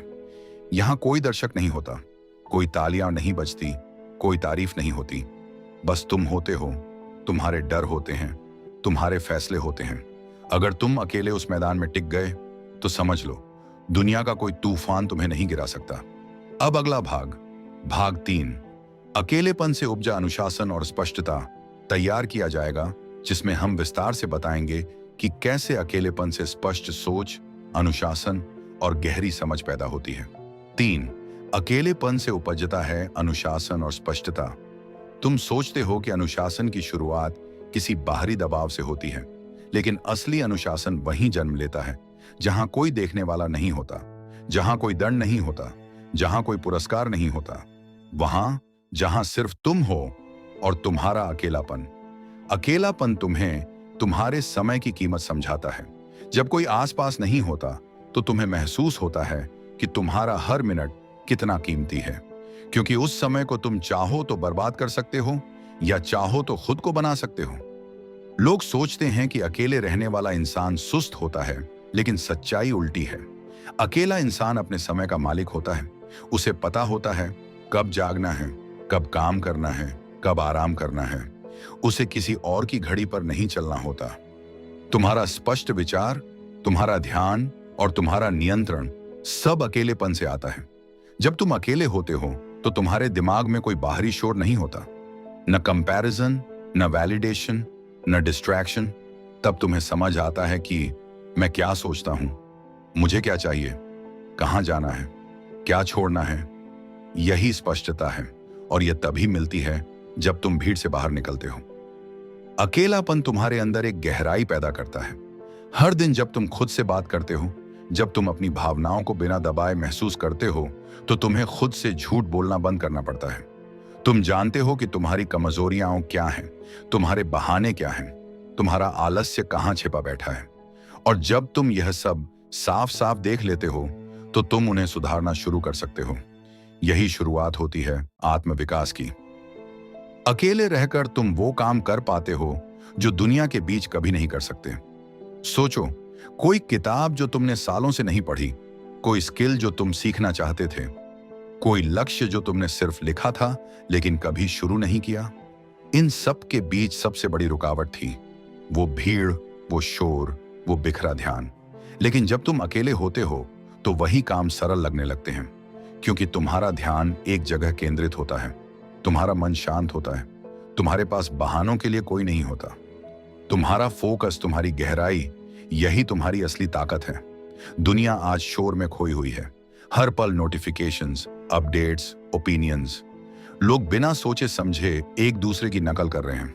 लेकिन तुम उस भीड़ से अलग हो सकते हो अगर तुमने अकेलेपन की शक्ति को समझा। तुम्हें क्लैरिटी चाहिए, तुम्हें सेल्फ कंट्रोल चाहिए, तुम्हें डिसिप्लिन चाहिए, तो सबसे पहले तुम्हें अकेले रहना सीखना होगा। अकेलापन तुम्हें वो इंसान बना सकता है जो दिन को भी दिशा देता है और रात को भी रोशनी। तुम्हारी हर सुबह एक मजबूत इरादे से शुरू होगी, क्योंकि तुम दूसरों की नींद के हिसाब से नहीं, अपने उद्देश्य के हिसाब से जीने लगोगे। और हर रात तुम्हें संतोष मिलेगा, क्योंकि तुमने दिन भर किसी को खुश करने में नहीं, खुद को बेहतर करने में समय लगाया होगा। अब तक हमने जाना, अकेले रहना डर नहीं, शक्ति है। अकेलापन तुम्हें खुद से मिलाता है। और अब कि अकेलापन अनुशासन, स्पष्टता और फोकस की जननी है। 4, अकेलापन आत्मविश्वास और आत्मनिर्भरता की नींव। जब तुम अकेले होते हो तो तुम्हारे पास कोई सहारा नहीं होता, ना कोई कंधा, ना कोई सलाह, ना कोई दिलासा। और यही वो क्षण होता है जब तुम्हें खुद पर भरोसा करना पड़ता है, जब तुम्हें खुद अपने सवालों के जवाब ढूंढने पड़ते हैं, जब तुम्हें अपनी जिम्मेदारी खुद उठानी पड़ती है। यही शुरुआत होती है आत्मनिर्भरता की। तुम्हें एहसास होता है कि अगर तुमने अपनी मदद खुद नहीं की तो कोई और नहीं करेगा। अगर तुम उठे नहीं तो कोई उठाएगा नहीं। अगर तुम लड़े नहीं तो कोई तुम्हारे लिए नहीं लड़ेगा। अकेलापन तुम्हें अपने पैरों पर खड़ा करता है। लोग जब तक भीड़ में होते हैं तब तक उन्हें नहीं पता चलता कि वे कितना दूसरों पर निर्भर हैं। वो अपनी खुशियों के लिए, अपने फैसलों के लिए, यहां तक कि अपनी सोच के लिए भी दूसरों की अनुमति चाहते हैं। लेकिन जब कोई अकेले रहने लगता है तो वो खुद से पूछता है, क्या मैं खुद को समझता हूं? क्या मैं खुद के लिए सोच सकता हूं? क्या मैं खुद को संभाल सकता हूं? जब जवाब हां में आता है, तभी आत्मनिर्भरता जन्म लेती है। और जहां आत्मनिर्भरता होती है, वहीं आत्मविश्वास खिलता है। आत्मविश्वास कोई दिखावा नहीं होता, यह एक शांत और स्थिर विश्वास होता है कि चाहे कुछ भी हो जाए, मैं खुद को संभाल सकता हूं। जब तुम अकेले रहना सीख जाते हो तो तुम्हें दूसरों के अप्रूवल की जरूरत नहीं रहती। तुम्हें किसी की वैलिडेशन नहीं चाहिए होती। तुम जानते हो कि मैं जैसा हूं वैसा ही ठीक हूं। मुझे खुद को साबित करने की जरूरत नहीं, मुझे किसी भीड़ में छिपने की जरूरत नहीं। यही आत्मविश्वास है जो गहराई से आता है, जो दिखावा नहीं करता लेकिन मजबूती से खड़ा रहता है। अकेलापन तुम्हें अंदर से मजबूत बनाता है। भीड़ में बोलना आसान होता है क्योंकि वहां लोग तुम्हारी हां में हां मिलाते हैं। लेकिन अकेले में जब तुम अपने ही विचारों से लड़ते हो तो तुम्हारी सोच, तुम्हारी भावनाएं, तुम्हारी आदतें सभी तुम्हें तोड़ने की कोशिश करती हैं। और जब तुम इन सबको चुप करवा कर खड़े हो जाते हो, तब तुम अंदर से मजबूत बनते हो। तब तुम्हें बाहरी ताकत की जरूरत नहीं होती। अकेले रहना तुम्हें फियरलेस बनाता है, क्योंकि जब तुम्हें अकेले रहने की आदत हो जाती है तो तुम्हें खोने का डर नहीं रहता। ना किसी का साथ, ना किसी का सहारा, ना किसी की राय। तुम्हें किसी के चले जाने से फर्क नहीं पड़ता, क्योंकि तुमने अकेले रहकर जीना सीख लिया है। तब तुम फियरलेस डिसीजंस लेते हो, जो सही लगे वही करते हो, जो जरूरी हो वही बोलते हो। तुम कॉम्प्रोमाइज नहीं करते, क्योंकि तुम अकेले जीने से डरते नहीं। तुम्हारा आत्मविश्वास तुम्हारी खामोशी में भी गूंजने लगता है। ऐसे लोग कम बोलते हैं, पर जब बोलते हैं तो असर होता है। ऐसे लोग दूसरों को इंप्रेस नहीं करते, बल्कि इंस्पायर करते हैं। क्यों? क्योंकि उनका आत्मविश्वास किसी अप्रूवल से नहीं, बल्कि अकेलेपन में पैदा हुई क्लैरिटी और सेल्फ ट्रस्ट से आता है। अकेलेपन ने जिन्हें मजबूत बना दिया, उन्हें तोड़ना नामुमकिन हो जाता है। लोग उन्हें समझ नहीं पाते, क्योंकि वो किसी के बनावटी फ्रेम में फिट नहीं बैठते। लेकिन वो लोग ही होते हैं जो समय से पहले जागते हैं, जो रास्ता खुद बनाते हैं, जो अपने कंधों पर अपना भविष्य उठाए चलते हैं। अब तक हमने जाना, अकेलापन आत्मा को मजबूत करता है, अनुशासन और स्पष्टता देता है, और अब आत्मनिर्भरता व आत्मविश्वास की नींव रखता है। भाग 5, भीड़ से अलग होना क्यों जरूरी है। अकेले चलने वाले ही इतिहास बनाते हैं। भीड़ हमेशा एक ही दिशा में चलती है। जो सब कर रहे हैं वही करो, जो सब सोच रहे हैं वही सोचो, जो सब चाहते हैं वही चाहो। लेकिन अगर तुम चाहते हो कि तुम्हारा जीवन कुछ खास बने, तो तुम्हें उस भीड़ से बाहर निकलना होगा। तुम्हें अकेले चलना होगा। क्यों? क्योंकि इतिहास कभी भीड़ ने नहीं बनाया। इतिहास हमेशा उन लोगों ने रचा है जो अकेले चले, जो अकेले लड़े, जो अकेले टिके रहे। भीड़ आराम पसंद होती है, लेकिन इतिहास रचने वाले दर्द से गुजरते हैं। भीड़ आसान रास्ता चुनती है। भीड़ वही बोलती है जो सुना जाए, वही पहनती है जो दिखे, वही सोचती है जो स्वीकार हो। लेकिन अकेला इंसान वो सत्य चुनता है, वो मूल्य चुनता है, वो आदर्श चुनता है, चाहे इसके लिए उसे पूरी दुनिया से अलग क्यों ना हो जाना पड़े। भीड़ में रहकर तुम दूसरों की जिंदगी जीते हो, अकेले रहकर तुम अपनी जिंदगी बनाते हो। भीड़ तुम्हें बताती है कि तुम्हें क्या करना चाहिए, क्या बनना चाहिए, किस रास्ते पर चलना चाहिए। लेकिन अकेलापन तुम्हें मौका देता है कि तुम खुद से पूछो, मैं कौन हूं, मुझे क्या चाहिए, किस दिशा में मेरा दिल खींचता है। जब तुम्हें ये जवाब मिलते हैं तो तुम समझ जाते हो कि तुम्हें किसी की नकल करने की जरूरत नहीं है। तुम्हारा रास्ता तुम्हारा खुद का है। अकेले चलने वाला इंसान शुरुआत में मजाक बनता है, लेकिन अंत में मिसाल बनता है। शुरुआत में लोग तुम्हें समझ नहीं पाएंगे। वो कहेंगे, इतना अकेला क्यों रहता है, इतना अलग क्यों सोचता है, क्यों सबके जैसे नहीं बनता। लेकिन एक दिन जब वही लोग उलझनों में फंसे होंगे, तो तुम्हारी क्लैरिटी उन्हें चौंकाएगी। जब उनकी सोच भीड़ में खो जाएगी, तब तुम्हारी सोच उन्हें रास्ता दिखाएगी। तुम मौकरी से लेगेसी तक का सफर तय करोगे। बस अकेले चलने का साहस चाहिए। भीड़ से अलग होना आसान नहीं है, लेकिन यह जरूरी है। क्यों? क्योंकि भीड़ तुम्हें एवरेज बनाए रखेगी। भीड़ तुम्हारी यूनिकनेस को दबा देगी। भीड़ तुम्हें सेफ रखेगी, लेकिन स्टक भी। अगर तुम कुछ अलग बनना चाहते हो, तो तुम्हें अकेले सोचना होगा, अकेले फैसले लेने होंगे, अकेले खड़े रहना होगा जब सब तुम्हारे खिलाफ हों। अकेला चलने वाला हर इंसान विजनरी होता है। वो आने वाले समय को पहले देखता है। उसकी आंखें भीड़ की आंखों से आगे देखती हैं। वो जहां सबको मुश्किल दिखती है, वहां उसे अवसर दिखता है। वो वहीं जाता है जहां आज कोई नहीं जाता, क्योंकि वो जानता है, अगर मैं सबकी तरह चला तो मैं भी सब जैसा बन जाऊंगा। लेकिन अगर मैं अपनी राह पर चला तो मैं वो बनूंगा जो आज तक कोई नहीं बना। भीड़ सुरक्षा देती है, पर अकेलापन दिशा देता है। तुम चाहो तो सुरक्षित रह सकते हो, लेकिन दिशाहीन। या फिर तुम थोड़ी देर असुरक्षित रहो, पर अपनी दिशा खुद तय करो। असली जीत उसी की होती है जो जोखिम उठाता है, जो अकेला चलता है, जो मंजिल पर भरोसा रखता है, चाहे रास्ता कितना भी सुनसान क्यों ना हो। भीड़ से अलग होने की ताकत तुम्हें वो इंसान बनाती है जिसे समय भी झुका देता है। जब तुम अकेले लड़ते हो, अकेले गिरते हो, अकेले उठते हो, तब तुम्हारे भीतर एक अग्नि जलती है जो कभी बुझती नहीं। यही अग्नि तुम्हें इतिहास में जगह दिलाती है। अब तक हमने जाना अकेलेपन की ताकत क्या है, वह कैसे अनुशासन, स्पष्टता और आत्मनिर्भरता लाता है, और अब कि अकेले चलने वाला इंसान भीड़ को नहीं, भविष्य को बदलता है। 6. अकेलापन मानसिक शक्ति कैसे बनाता है।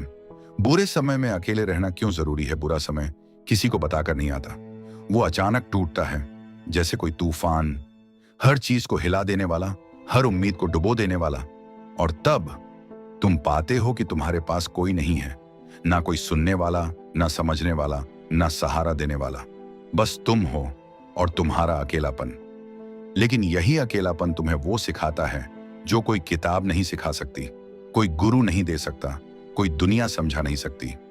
अकेलापन मानसिक शक्ति का सबसे बड़ा स्रोत है। जब तुम अकेले होते हो तो तुम्हारे पास दो ही रास्ते होते हैं, या तो टूट जाओ या खुद को जोड़ लो। कोई तुम्हें संभालने नहीं आता, कोई तुम्हारे आंसू नहीं पोंछता, कोई तुम्हारी मुश्किलें नहीं हल करता। यही वो घड़ी होती है जब तुम्हें मजबूर होकर भीतर उतरना पड़ता है। अकेलापन तुम्हें भीतर झांकना सिखाता है। जब बाहर सब बंद हो जाता है, तब भीतर खुलता है एक दरवाजा, तुम्हारे असली अस्तित्व का। तब तुम अपने डर से, अपनी कमजोरी से, अपनी परछाई से आंख मिलाते हो, और जैसे जैसे तुम उन्हें स्वीकार करने लगते हो, तुम मानसिक रूप से मजबूत बनने लगते हो। क्योंकि सच्ची ताकत किसी से लड़ने में नहीं, बल्कि खुद को समझने में है। बुरे समय में जो अकेले टिके रहते हैं, वो समय को मात दे देते हैं। जब हर कोई तुमसे दूर हो जाए, तब तुम्हें अपने साथ खड़ा रहना होता है। जब कोई तुम्हारी परवाह न करे, तब तुम्हें खुद से प्यार करना होता है। यही वो समय होता है जब तुम्हें आत्मसमर्पण नहीं, आत्मविश्वास चाहिए होता है। तुम अकेले रोते हो, अकेले चुप रहते हो, और फिर एक दिन तुम ही अकेले मुस्कुराते भी हो, क्योंकि अब तुम्हारा सहारा कोई और नहीं, तुम खुद हो। अकेलापन तुम्हारी सोच को गहरा बनाता है। जब तुम भीड़ से कट जाते हो, तब तुम्हारी सोच सुपरफिशियल नहीं रहती। तब तुम दिखावे से हटकर असलियत को महसूस करते हो। तुम समझते हो कि सच्चा सुख दूसरों से नहीं, अपने भीतर से आता है। तुम जान जाते हो कि दुनिया की परवाह करते करते तुमने खुद को कितना नजरअंदाज किया था। अब जब तुम अकेले हो, तो तुम अपनी आवाज सुनते हो, और यही आवाज तुम्हें इनर स्ट्रेंथ देती है। अकेलापन तुम्हें अनुशासन में रखता है जब सब बिखर रहा हो। मानसिक शक्ति केवल मोटिवेशन से नहीं आती, वो कंसिस्टेंसी से आती है। और अकेलापन तुम्हें हर दिन थोड़ा और बेहतर बनना सिखाता है। जब कोई तुम्हें नहीं देख रहा होता, तब भी तुम खुद के लिए सही काम करना सीखते हो। यही सेल्फ मास्टरी होती है।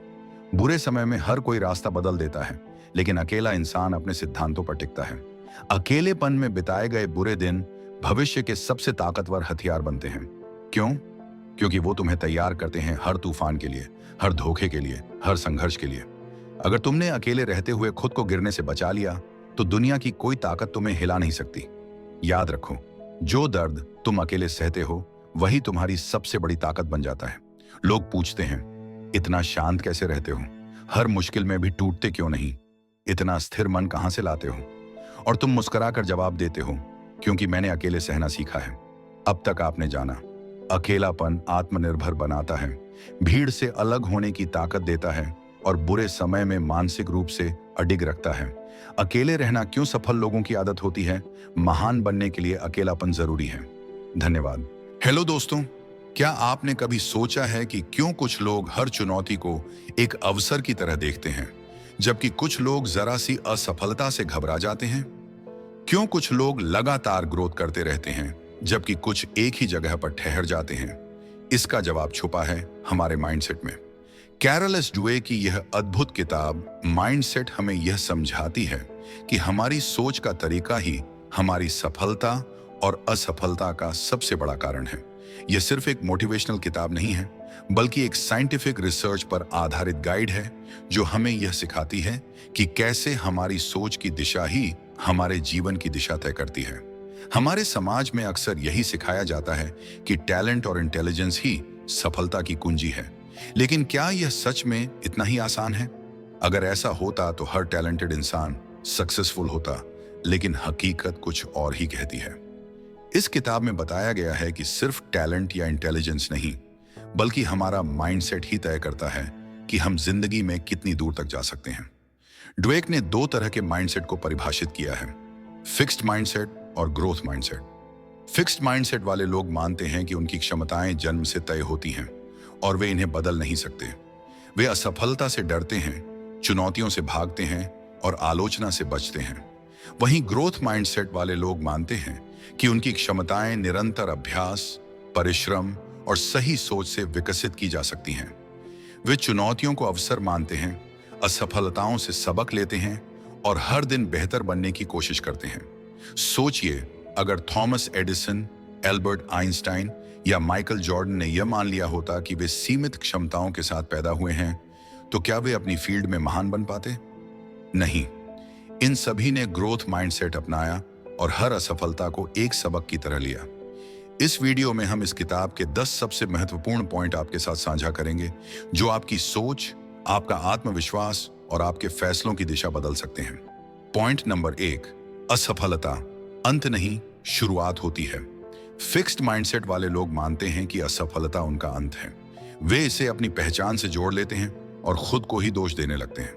लेकिन ग्रोथ माइंडसेट वाले लोग जानते हैं कि असफलता एक संकेत है, सीखने का, बढ़ने का। वे हर हार को एक सबक के रूप में लेते हैं, न कि शर्म के रूप में। जब आप गिरते हैं तो सोचिए, मैंने क्या सीखा? यही सोच आपको बार बार उठना सिखाती है। हर महान व्यक्ति की कहानी असफलताओं से भरी होती है, मगर फर्क सिर्फ इतना होता है कि उन्होंने हार मानने के बजाय आगे बढ़ने का चुनाव किया। ग्रोथ माइंडसेट कहता है, असफलता एक शुरुआत है, न कि निष्कर्ष, और यही शुरुआत आपको वहां पहुंचा सकती है जहां आप होना चाहते हैं।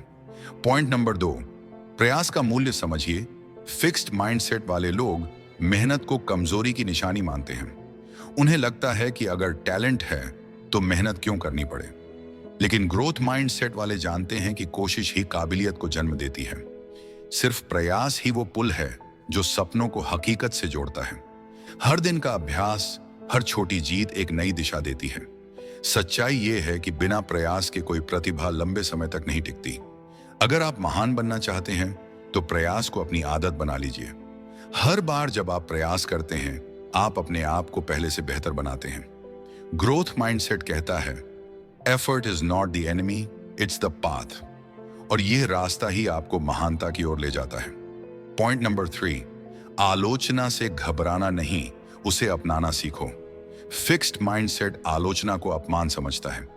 उन्हें लगता है कि कोई उनकी कमियों की ओर इशारा कर रहा है, लेकिन ग्रोथ माइंडसेट इसे एक उपहार मानता है, एक दर्पण जो सुधार दिखाता है। जब कोई आपकी गलती बताता है तो वह आपके विकास में मदद कर रहा होता है। आपको आलोचना से भागना नहीं है, बल्कि उस पर ध्यान देना है। हर फीडबैक में सुधार का बीज छिपा होता है। सफल लोग आलोचना को अपनी तरक्की का जरिया मानते हैं। वे जानते हैं कि बिना प्रतिक्रिया के विकास संभव नहीं है। ग्रोथ माइंडसेट कहता है, criticism is a compass not a curse, और यह कंपास ही आपको सही दिशा दिखाता है। पॉइंट नंबर 4, चुनौतियों से बचने के बजाय उन्हें गले लगाओ। फिक्स्ड माइंडसेट वाले चुनौतियों से डरते हैं। उन्हें लगता है कि अगर वे असफल हो गए तो उनकी इमेज खराब हो जाएगी। ग्रोथ माइंडसेट वाले हर चुनौती को एक अवसर मानते हैं। वे जानते हैं कि सबसे बड़ा विकास हमेशा मुश्किल परिस्थितियों में होता है। जब आप किसी कठिन परिस्थिति में खुद को डालते हैं तो आप अपनी सीमाएं पहचानते हैं। हर बार जब आप डर को हराते हैं, आप खुद को बेहतर बनाते हैं। चुनौतियां ही हमें मजबूत बनाती हैं, आत्मविश्वास देती हैं। ग्रोथ माइंडसेट कहता है, इजी रास्ते से विकास नहीं होता, आपका संघर्ष ही आपकी कहानी को महान बनाता है। तो चुनौतियों से डरिए मत, उन्हें गले लगाइए। पॉइंट नंबर 5, बुद्धिमत्ता स्थायी नहीं, विकसित होने वाली चीज है। फिक्स्ड माइंडसेट मानता है कि हमारी बुद्धिमत्ता तयशुदा होती है, लेकिन विज्ञान कहता है हमारा दिमाग लगातार बदलता और बढ़ता है। न्यूरोप्लास्टिसिटी का सिद्धांत यही बताता है। हम जितना सीखते हैं, हमारा दिमाग उतना ही नया नेटवर्क बनाता है। ग्रोथ माइंडसेट वाले लोग खुद को सीखने योग्य मानते हैं। वे जानते हैं कि हर अभ्यास उन्हें ज्यादा तेज, ज्यादा समझदार बनाएगा। बुद्धिमत्ता कोई जन्मजात उपहार नहीं, यह अभ्यास का परिणाम है। आप जितना मेहनत करते हैं, उतना ही स्मार्ट बनते हैं। ग्रोथ माइंडसेट कहता है, लर्नेबिलिटी इज ग्रेटर देन IQ, यानी बुद्धिमत्ता की सीमा नहीं, दिशा होती है। पॉइंट नंबर 6, तुलना नहीं, प्रगति पर ध्यान दें। फिक्स्ड माइंडसेट वाले लोग हमेशा दूसरों से तुलना करते हैं। वे अपने आत्म मूल्य को दूसरों की सफलता से मापते हैं। लेकिन ग्रोथ माइंडसेट कहता है, सच्ची तुलना खुद से होनी चाहिए। हर दिन बस एक सवाल पूछिए, क्या मैं कल से बेहतर हूं? यही सवाल आपको अपनी रफ्तार और दिशा दिखाता है। दूसरों की रफ्तार देखकर हतोत्साहित मत होइए। हर किसी की यात्रा अलग होती है, उसकी समय सीमा भी अलग। ग्रोथ माइंडसेट आपको अंदर की शांति और बाहर की प्रगति दोनों देता है। आपको बस खुद के विकास पर ध्यान देना है। यही सोच आपको लगातार आगे ले जाती है। पॉइंट नंबर 7, मैं अभी नहीं कर सकता एक शक्तिशाली मंत्र है। जब हम किसी चीज में सफल नहीं होते तो अक्सर कहते हैं मैं नहीं कर सकता, लेकिन ग्रोथ माइंडसेट कहता है मैं अभी नहीं कर सकता। येट शब्द एक नई आशा, नई ऊर्जा और नए मौके की खिड़की खोलता है। यह हमें बताता है कि असफलता स्थायी नहीं है, यह एक पड़ाव भर है। जब आप अभी नहीं कहते हैं तो आप खुद को सीखने की अनुमति दे रहे होते हैं। हर कोशिश, हर अभ्यास आपको उस लक्ष्य के करीब ले जाती है। ग्रोथ माइंडसेट इसी सोच से जन्म लेता है, मैं सीख सकता हूं। यह सोच डर को कमजोर करती है और आत्मविश्वास को मजबूत। येट एक छोटा शब्द है मगर बड़ी ताकत रखता है। इसे अपनाइए और आगे बढ़ते जाइए। पॉइंट नंबर 8, आत्म पहचान को सीखने से जोड़िए, साबित करने से नहीं। फिक्स्ड माइंडसेट वाले लोग हर बार खुद को साबित करना चाहते हैं। उन्हें लगता है कि हर गलती उनकी पहचान पर सवाल है। लेकिन ग्रोथ माइंडसेट वाले खुद को एक सीखने वाला मानते हैं। वे जानते हैं कि हर अनुभव उन्हें और बेहतर बनाएगा। जब आप सीखने के लिए जीते हैं तो आप ज्यादा खुले, ज्यादा रचनात्मक और ज्यादा विनम्र बनते हैं। सीखना आपको विस्तार देता है, जबकि साबित करने की चिंता आपको सीमित करती है। आपकी पहचान आपके प्रयासों में है, न कि आपकी परफेक्शन में। ग्रोथ माइंडसेट कहता है be a learner not a performer. जब